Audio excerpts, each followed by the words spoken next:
하나님께서 오늘 우리에게 주시는 말씀 요한복음 8장 1절부터 11절의 말씀입니다. 제가 봉독하겠습니다. 예수께서 감람산으로 가셨다가 다음 날 이른 아침에 다시 성전으로 돌아오셨다. 군중이 또다시 모여들자 예수께서 그들 앞에 앉아 가르치기 시작하셨다. 그때 유대인 지도자들과 바리새파 사람들이 가늠하다가 잡힌 한 여자를 데리고 와서 군중 앞에 세워놓고 예수께 물었다. 선생님, 이 여자를 가늠하는 현장에서 잡아왔습니다. 모세의 율법에는 이런 여자를 돌로 치라고 되어 있는데 선생님의 의견은 어떻습니까? 그들은 예수께 올무를 놓아 고소할 구실을 찾으려고 이런 말을 한 것이었다. 그러나 예수께서는 그 자리에 앉아 손가락으로 땅에 무엇인가 쓰고 계셨다. 그들이 계속 대답을 재촉하자 예수께서 일어서서 말씀하셨다. 너희 가운데 죄 없는 사람이 먼저 이 여자에게 돌을 던지라. 그러고 나서 예수께서는 다시 앉아서 땅에 무엇인가 더 쓰고 계셨다. 그러자 유대인 지도자들은 나이 많은 사람부터 한 사람씩 슬그머니 빠져나가 버리고 그 여자 앞에는 오직 예수만 남았다. 예수께서 일어서서 그 여자에게 말씀하셨다. 너를 고발하던 자들은 어디 갔느냐? 그들 중에 너를 정죄한 사람이 하나도 없더냐? 아무도 없습니다, 주님. 하고 그 여자가 대답하자 예수께서 말씀하셨다. 이 부분은 다 같이 함께 읽겠습니다. 나도 너를 정죄하지 않겠다. 가서 다시는 죄를 짓지 말라. 아멘. 온 세상이 인간의 힘으로 통제할 수 없는 시대를 우리가 지금 살아가고 있습니다. 매일매일이 고통이고 매일매일이 염려가 될 수밖에 없는 상황인데도 불구하고 그 안에서 말씀 붙들고 주님과 함께 오늘도 믿음으로 살아가기 위해 노력하고 기도하는 여러분 모두 위에 우리 주님의 은혜와 평강이 늘 함께 하시기를 주님의 이름으로 축원합니다. 인간을 향한 최대의 찬사 중에 하나는 바로 이것일 것입니다. 인간은 실수를 통해서 한층 성숙해지고 진보한다. 과연 여러분 이 말에 대해서 여러분 동의하시나요? 틀린 말은 아닙니다. 많은 사람들이 이해하고 많은 사람들이 수용하고 있는 말이기도 하지만 안타깝게도 인류는 끊임없이 언젠가는 후회할 바로 그 실수를 지금도 지속하고 있다는 것입니다. 자기의 부와 명예와 장수를 위해서 어느 순간부터 죄책감은 사라져버리기 시작하고 다음 세대를 위해서 물려줄 수 있는 값진 유산이 무엇일까를 생각하고 고민하는 사람, 그리고 그것을 실천하는 사람 사실은 많지는 않다라는 것입니다. 스스로 자신의 삶을 위해서 어떻게 하면 잘 살 수 있을까, 어떻게 하면 더 많은 것들을 누릴 수 있을까를 생각하면서 자신만 바라보는 이 이기주의적인 세상 가운데 우리들은 동일하게 살아가고 있다는 것이죠. 그래서 여러분, 우리에게 있어서 이 복음이라는 것이 지금 절대적으로 더 중요하다는 것입니다. 저와 여러분들이 경험했었던 이 복음을 가지고 내 안에 녹아들고 그 복음의 능력을 경험했었던 우리가 이 복음을 우리 다음 세대들에게 물려줄 수 있도록 오늘 우리가 다시 한번 주님 앞에서 경건하게 그리고 신실하게 서야 된다는 것입니다. 그래서 오늘 여러분 우리가 처하고 있는 이 상황 가운데에서 다시 한번 저와 여러분들의 믿음을 점검해 볼 필요가 있다는 것입니다. 지금은 그동안 우리가 말씀과 기도로 살아온 모든 것들의 실력을 발휘할 때입니다. 우리가 하나님에 대해서 그리고 복음에 대해서 어떻게 이해했고 또 믿고 살아왔는가를 사실은 매일매일 우리는 삶 속에서 이미 경험하고 있습니다. 그런데 여러분, 반면에 복음에 대한 그릇된 이해가 우리에게 들어오게 되면 어떤 결과를 낳게 될까요? 그때가 되게 되면 우리가 지금 겪고 있는 이 상황들 속에서 오히려 정죄와 오해와 공동체의 분란까지도 부추기게 될 것입니다. 복음은 혼란 속에서도 항상 우리에게 들어야 할 말씀 그리고 소망의 말씀들을 주셔서 우리를 다시 한번 위로해 주시고 각성케 하시기도 합니다. 그런데 내 안에 이 복음이 온전히 들어오지 못하게 되면 하나님의 말씀을 내가 잘못 이해하게 되었었을 때에는 누군가를 정죄하고 판단하는데 이 말씀들을 오히려 역이용한다는 것입니다. 오늘 우리가 만날 이 사건 가운데 다시 한번 이 복음의 능력이 무엇인지, 예수 그리스도께서 우리에게 어떤 분으로 오셨는지를 우리가 본문의 말씀을 통해서 발견할 수가 있습니다. 그러면 오늘 본문의 말씀 안으로 한번 들어가 보도록 하죠. 오늘 예수님께서 계시는 바로 그곳에 바리새인과 서기관들이 한 여인을 끌고 옵니다. 이 여인은 간음을 하다가 현장에서 붙잡혔다라고 오늘 성경은 기록하고 있습니다. 여러분, 예수님께서 계시고 이 여인이 끌려왔었고 이 여인을 끌고 왔었던 많은 사람들, 그들을 모두를 한마디로 표현하면 유대인들입니다. 이게 무슨 뜻이냐면 그들 모두가 하나님 나라의 율법을 알고 있습니다. 모든 걸 다 알지는 못한다 할지라도 적어도 극악무도한 죄가 무엇인지는 그들 모두가 다 알고 있었다라는 것입니다. 바로 그 대상 가운데 한 사람이 간음한 여인도 포함되어져 있습니다.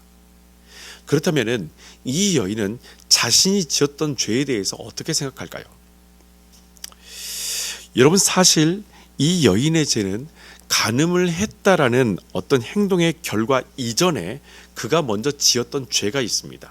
바로 그것은 죄가 무엇인지 알고 있으면서도 그 죄를 자기 스스로 덮어버렸다라는 것입니다.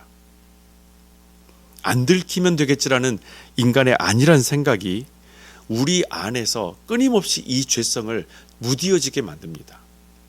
덮고 덮음을 통하여서 예전에는 무서웠지만 그 덮음을 통하여서 이 죄가 더 이상 나에게 있어서 두려움이 아닌 쾌락이요, 즐거움이요, 어떤 스릴을 맛보게 하는 어떤 특별한 도구가 된다는 것입니다.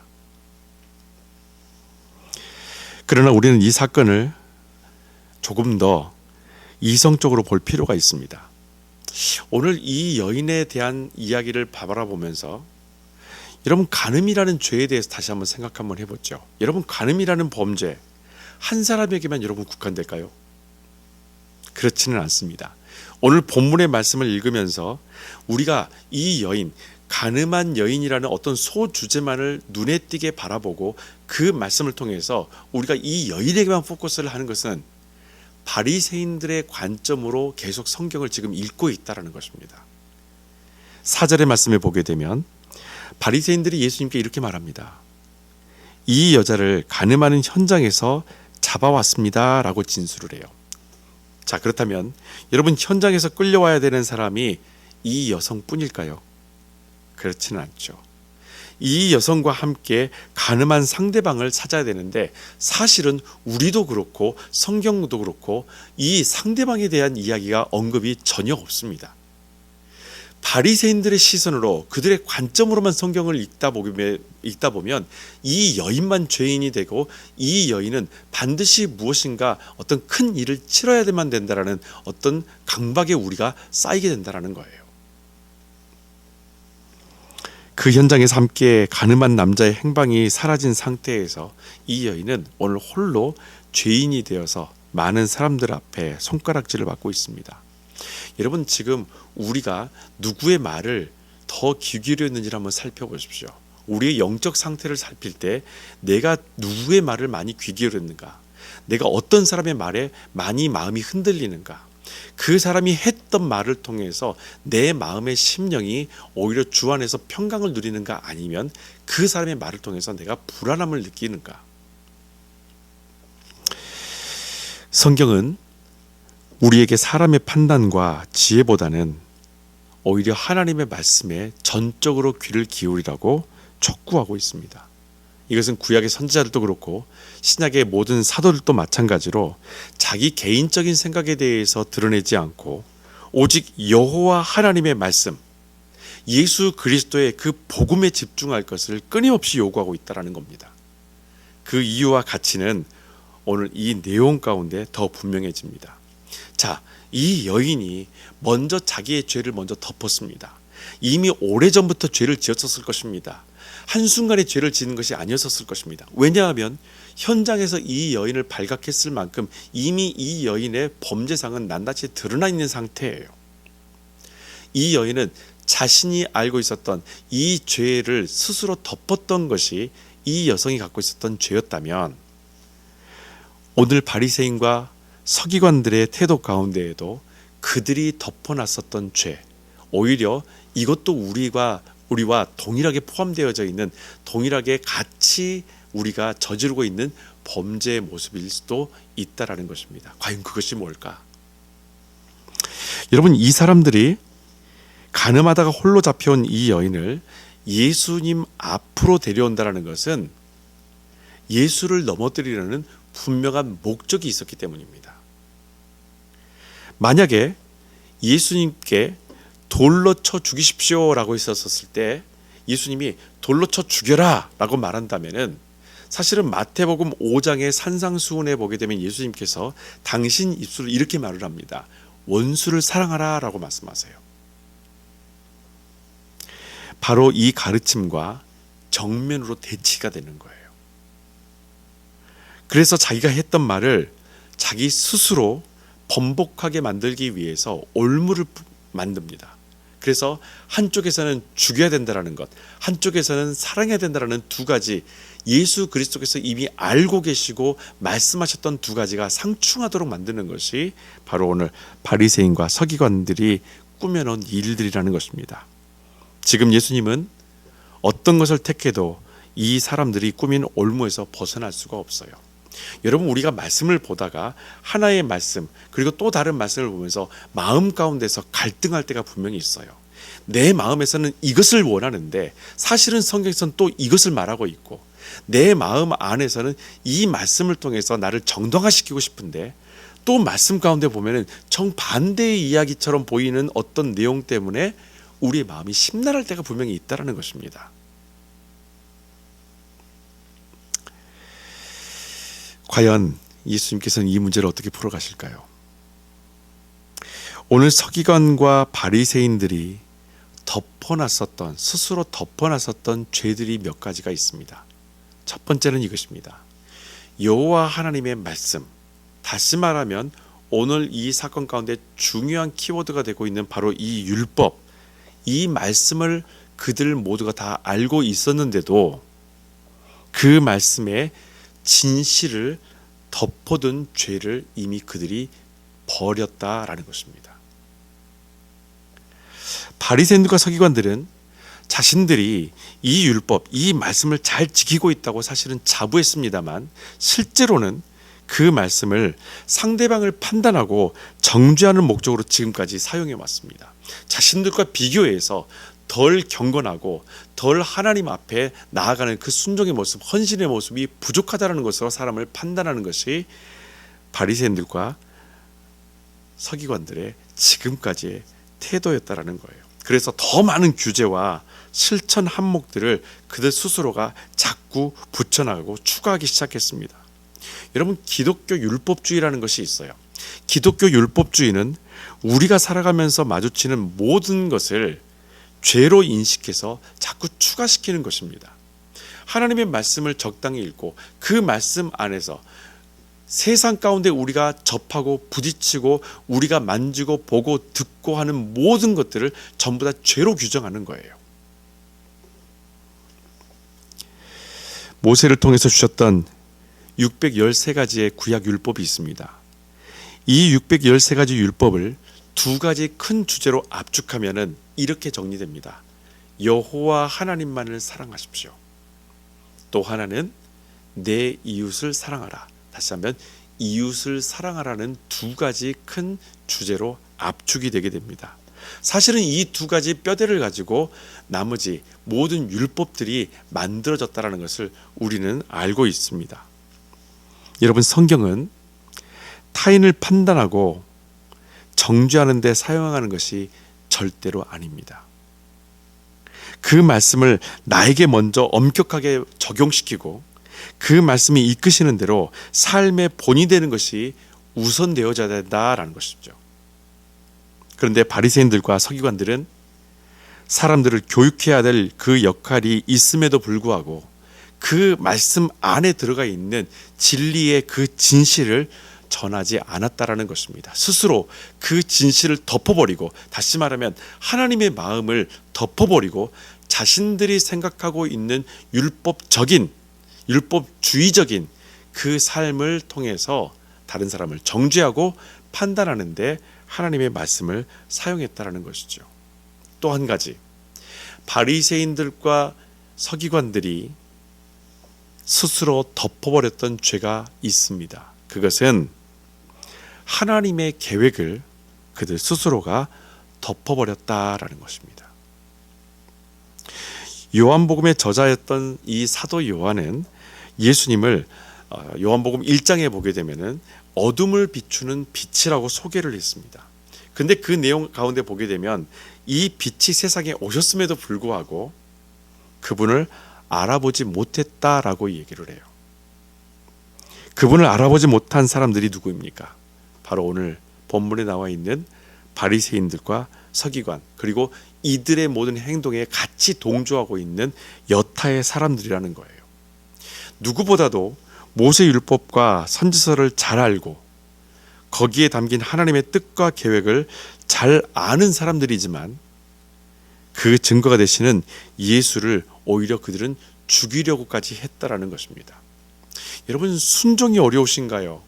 아니면은 명령을 내리는 것이 어려우신가요? 반대로 얘기해 볼까요? 순종이 즐거우십니까? 아니면 명령하는 것이 즐거우십니까? 우리가 말씀 속에서 하나님의 뜻을 발견하고 그 뜻대로 사는 것을 당연하게 여긴다면 우리는 순종이 무척 즐거워질 것입니다. 그런데 바리새인과 서기관들은 스스로 말씀에 순종하며 살고 있다라는 착각에 빠져 있었다는 거예요.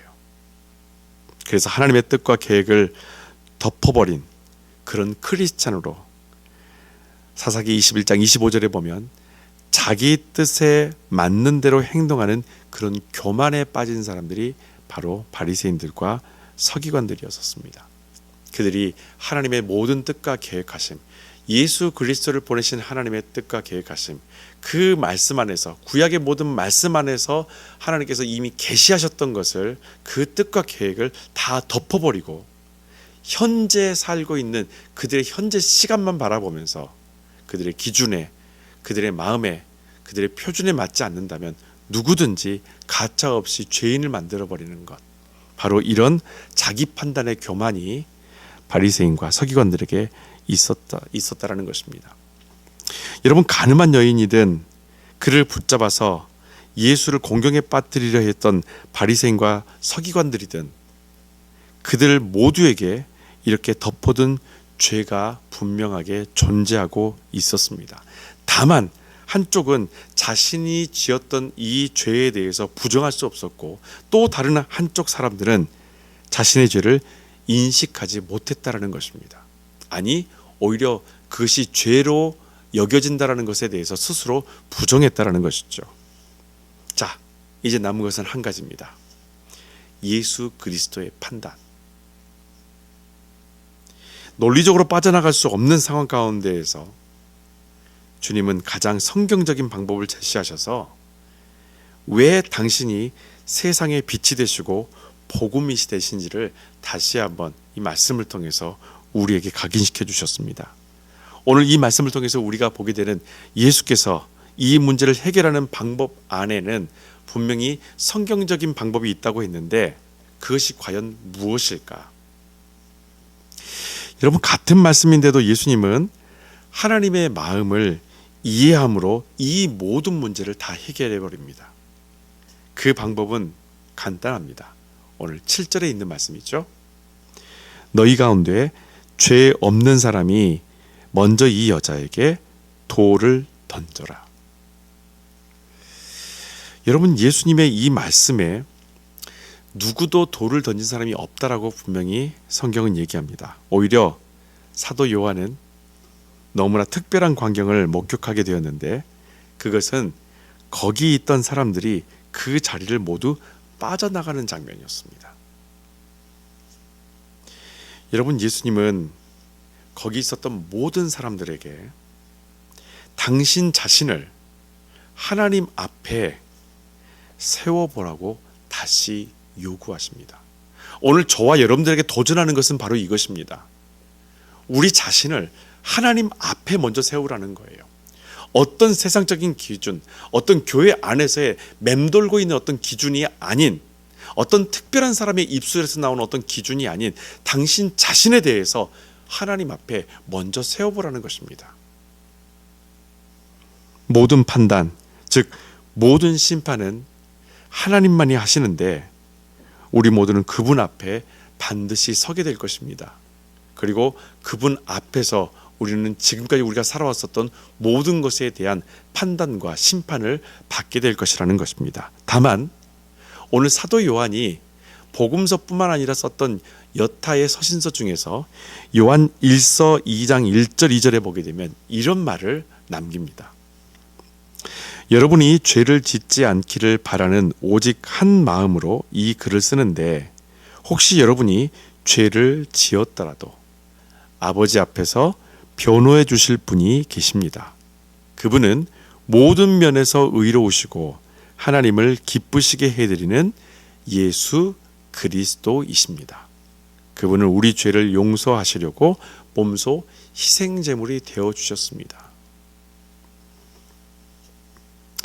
예수님은 가늠한 여인이든 바리새인과 서기관이든 그들이 덮어둔 죄에 대해서 이미 알고 계시고 그 죄를 하나님의 자비와 긍휼로 덮어주셨다라는 겁니다. 나를 하나님 앞에 먼저 세워보게 되면 나의 죄를 하나하나 심판하지 않으시고 덮어주셨던 것이 무엇인지를 우리는 다시 한번 발견하게 될 것입니다. 바로 그것이 은혜입니다. 그러나 덮어주신 이 죄를 덮어놓고 대수롭지 않게 여기서는 절대 안 된다는 것입니다. 그분의 값없는 용서에는 한 가지 조건이 있습니다. 오늘 모든 말씀의 제일 마지막 부분, 나도 너를 정죄하지 않겠다. 가서 다시는 죄를 짓지 말라. 아멘. 아멘. 예수님께서 말씀하신 이 복음은 거기 있었던 모든 사람들을 다시 자기 자리로 되돌아가게 만드셨습니다. 여러분, 우리가 예배와 양육과 묵상을 통해서 받은 말씀들이 각자 마음속에 분명히 저장되어 있었을 것입니다. 이제 그 말씀 한번 꺼내 보십시오.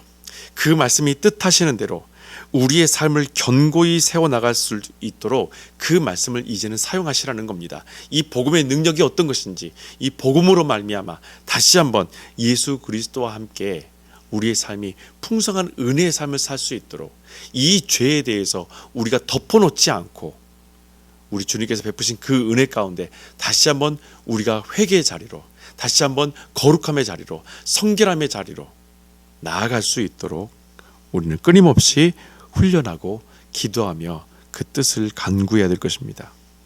여러분, 말씀으로 훈련받은 대로 이 혼란의 시기에 성령께서 우리를 강건케 하실 줄로 저희는 믿습니다. 그 말씀이 주시는 자유와 기쁨과 감사를 매일 경험하면서 하나님 나라를 세워가는 주의 귀한 백성들 되시기를 주님의 이름으로 축원합니다.